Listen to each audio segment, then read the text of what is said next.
Welcome. Today, we're going to be in dialogue about the future of neurotechnology and AI, and also how neuroscience and contemplative traditions' wisdom can help our species meet the challenges and opportunities of those technologies. Thank you for joining us today. Thank you so much. Thank you to our brilliant speakers for contributing to this event, and thanks to the Edge City team for hosting us here in Chiang Mai. So first, a bit about who we are, who've organized the event. My name's Warren, and over there is Nima. We're both affiliated with Seed Club Ventures, which is a venture DAO focused on funding projects that are contributing to the decentralization of social networks, DAO governance, and AI stacks. We're also affiliated with Triplicate, which is an initiative of Seed Club Ventures dedicated to accelerating scientific progress through network science and interdisciplinary intersections like AI meets neuro, AI meets bio.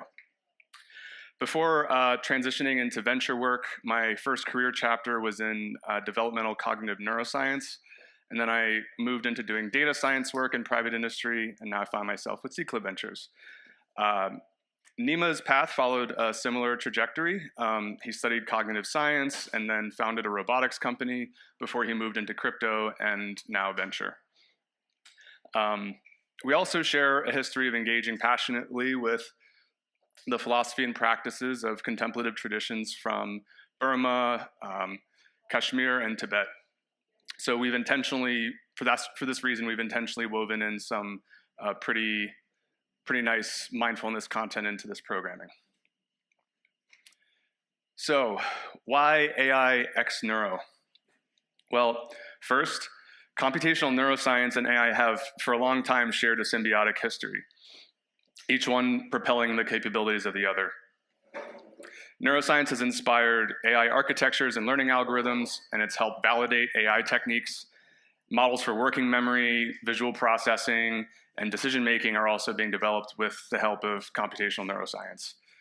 On the other hand, AI has routinely facilitated neuroimaging analysis, it's accelerated brain mapping efforts, and it's just generally enabled personalized neuromodulation research methods. And then, maybe not so surprising is that AI is also unlocking capabilities in neurotech. So by enhancing signal processing and the development of brain-computer interfaces and precision neuromodulation techniques, AI has also been enabling things that were previously out of bounds for its category. It's also been a growth enabler in particular for consumer-friendly wearable devices that interface with the central and peripheral nervous systems, ranging from increasingly convenient EEG devices and extended reality glasses to biosensing smartwatches and rings. And with AI-powered adaptive feedback built into their designs, this category of devices has, I would argue, exited gimmick valley and will increasingly be explored, in many cases outside the FDA's regulatory purview, for entertainment, communication assistance, behavioral health, and cognitive enhancement. Meta and Apple, I would note, in particular, have been quietly positioning to be major players in that category. They have a slew of patents and R&D progress on eye tracking, pupillometry, in extended reality environments, wearables with neuromuscular and cardiovascular sensing, and brain-computer interfaces, including the incorporation of EEG in AirPod earbuds. And lastly, insights and models from human subjects' neuroscience, I believe, are crucially needed to solve AI alignment. There's a few reasons for this. In general, neuromorphic AI is more interpretable and more steerable than AI models whose architecture is not inspired by neurobiology. And one important thread here is the neurocomputational mechanisms of how we learn values and how we make trade-offs between values, how the brain navigates that, and also how deception and honesty are learned and exercised. There's also how we end up with so many biases and inconsistencies in our moral judgment and our value-driven behavior. We don't want to just naively bake those into our RLHF procedures, I would say. Another critical thread is the human brain's hedonic architecture and its failure modes, like addiction and mood disorders, and also its dynamics in Goldilocks scenarios, like the extraordinary well-being experienced by advanced meditators. As we'll hear soon from Ruben Laukonen, the application of computational neuroscience methods to study advanced meditators may very well yield robust solutions to AI alignment that we desperately need. You also probably haven't heard of the neurotech alignment problem before, so here, the birth of a meme. It really mirrors, though, many of the challenges that we face in AI alignment. Just as we worry about AI systems optimizing for objectives that are out of alignment with our values, we need to ensure that neurotech doesn't put its users out of alignment with the conditions for their own flourishing. Opportunistic neurotech designs can quite well algorithmically hijack users' reward circuitry and can easily exaggerate imbalances between top-down and bottom-up processing and signal passing between the body and the brain that would potentially dissociate users from their sense of embodiment and connection on a felt level with their values. Affective and interoceptive neuroscience have important roles to play, in my opinion, in enabling more virtuous designs that help users retain contact with their values and their agency while still being assisted in acquiring new cognitive and sensory motor skills. So, with that framing out of the way, let's talk about what's planned for today. After this intro, we'll be jumping into the keynote speeches. First will be Trent McConaughey, sharing his visions on artificial superintelligence and the roles for neurotech in helping humans keep up with that. After that, Ruben will be presenting on the roles of contemplative neuroscience in developing benevolent AI. And then after Ruben, Michael Johnson will share his novel neurobiological theory of vasocomputation and reflect on its implications for understanding the process of awakening or enlightenment. We'll then break for lunch. And after lunch, there will be slightly briefer talks from Niamh Perrin and Juan Benet on how the crypto industry can promote good futures in neurotech, both from a technological side and from its capital resources. We'll also enjoy a presentation from Garnet Dupuis on the importance of brain signal variability and some non-invasive technological levers for increasing it. And then for the final stretch of the day, I've structured a workshop where we'll reflect individually and in groups on what capabilities we'd like to develop further with the help of neurotech. And we'll share our neurotech design ideas with a cash prize for the winner. The author of the idea we find most promising will be awarded that prize, and we'll announce it next week. Finally, we'll end on an open format panel discussion involving all of our speakers. So to zoom out again a bit, we hold a few convictions about AI and neurotech that we find fairly underrepresented, and we took the opportunity to sprinkle it into the programming. One conviction is that the philosophy and psychology of classical Buddhist and non-dual Shaivist traditions offer essential resources for this moment in social and technological history. These traditions offer sophisticated insights distilled from systematic investigation of direct experience of consciousness into how human minds fall out of alignment with their own potential for flourishing, and how human minds fall out of alignment with the embodied contexts that nourish those minds, and how those misalignments can be remedied. These insights, I argue, will likely become increasingly relevant to AI alignment and to the development of neurotech that conduces to long-term well-being, and to helping us meet the challenges and ambiguities and paradoxes that these technologies are presenting to our sense of agency, personal identity, and knowledge of reality. Another theme influencing our outlook on neurotech is that the machine interfaceable neural surface area of the human body is the body. It's not just the central nervous system, it's the central and peripheral nervous system. And that's easy to forget because neurotech has been, kind of come to be equated in the popular imagination with brain-computer interfaces, or BCIs.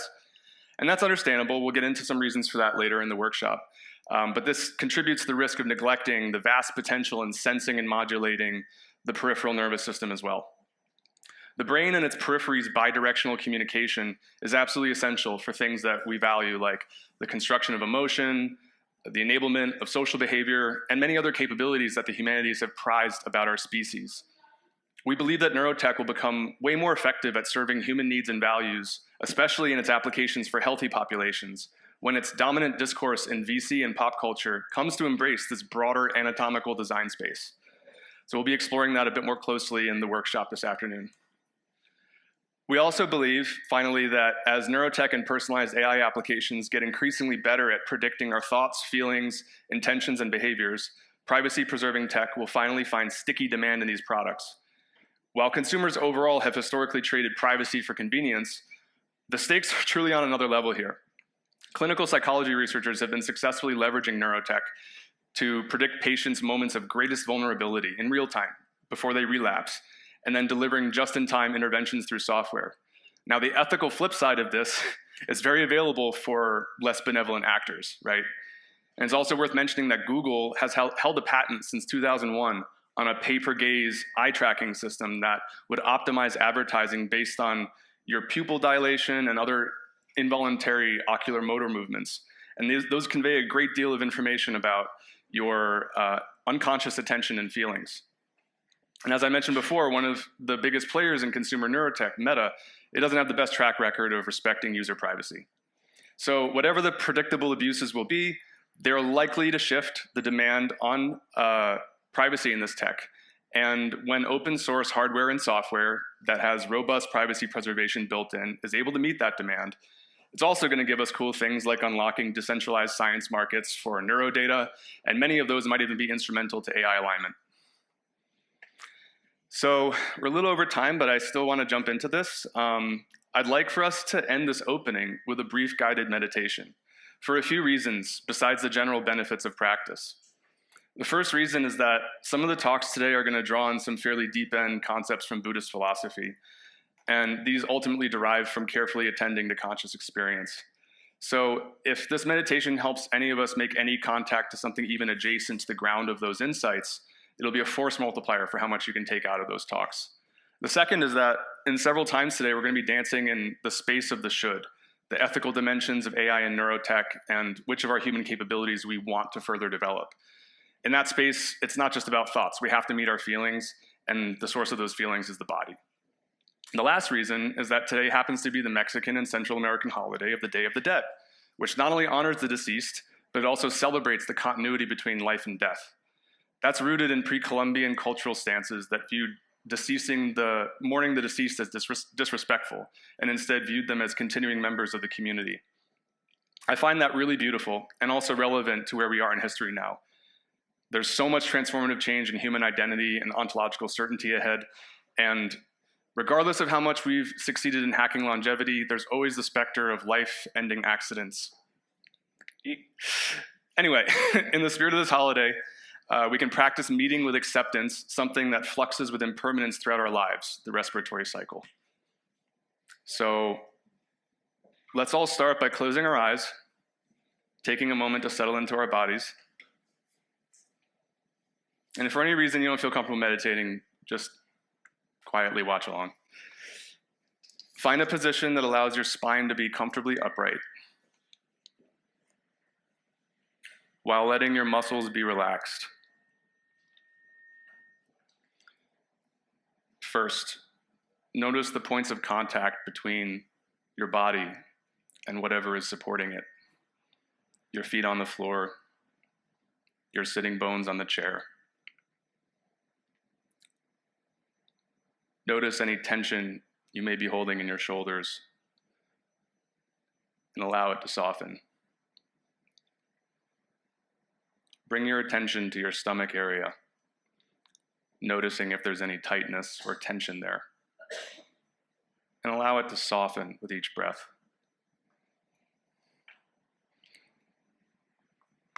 Now bring your attention briefly to your facial muscles, your jaw, the space between your eyebrows, and let any tension there release. Finally, notice the overall quality of your body's energy. Maybe you're feeling activated, drowsy, maybe somewhere in between. Whatever state you find yourself in is perfectly fine.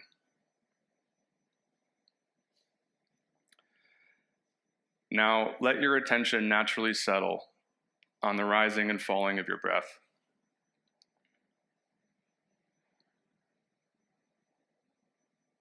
There's nothing that needs to change about that.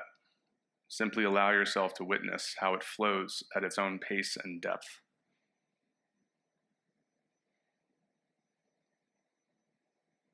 You might begin to notice how your inhalations feel different from your exhalations, maybe experiencing the air as cool as it enters your nose and warm as you exhale. As you continue to sit with your breath, you may begin to notice the feeling of each inhale as it transitions to an exhale, and the feeling of each exhale as it transitions to an inhale. These inflection points, these moments of rest from movement, they may feel very short, or they may feel spacious. Allow them to last for however long they're naturally occurring. Let yourself be curious about how those moments feel. Maybe they're energizing, maybe they're relaxing, maybe they feel contractive or expansive. Whatever they feel like is just the right sensation. Doesn't need to be any different.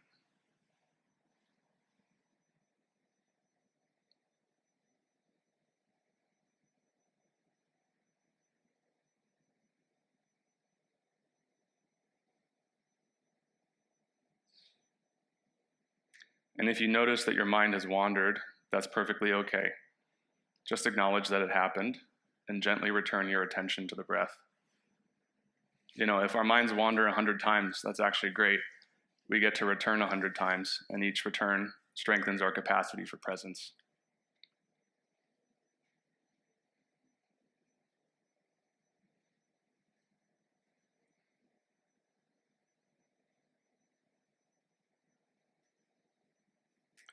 Now, while keeping your attention softly anchored on the flow of the breath and those natural transition moments between the in and out, let your awareness gradually expand to include, once again, the contact points between your body and the chair and the floor,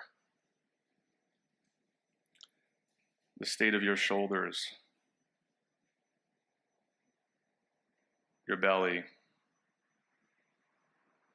your facial muscles, and all the rest of your body.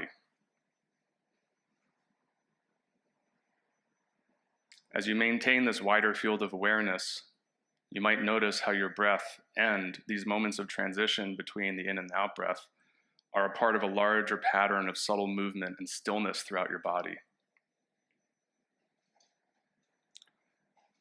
Allow your attention to be spacious and light, resting in both movement and stillness, while continuing to simply allow the breath to flow at its natural pace and depth.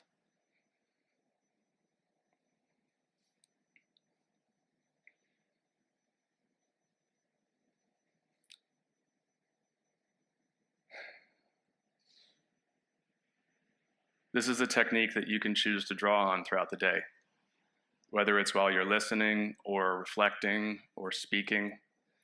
You just might experience some extra flashes of insight if you also choose to attend to your bodily experience and to that space between the in and out breaths.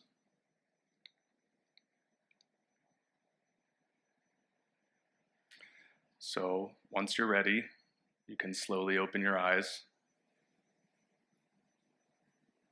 and start to take in the space around you again, while still remaining connected to your body and your breath.